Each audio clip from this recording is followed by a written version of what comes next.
Today is January 31, 2022, Monday.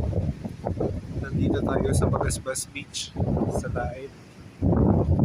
Ngayon, kakain tayo sa Open Ramen. Oops. Japanese daw. Titignan ko kung masarap. Ano nakabaligtad ditong letters na to? Paano ba inaayos to?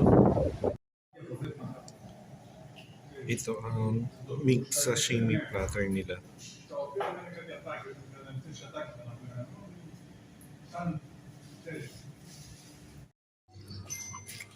Mixed tempura.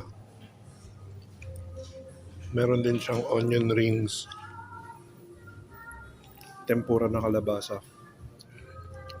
Ilang piraso yung ipon? 6. 6 na piraso ng ipon.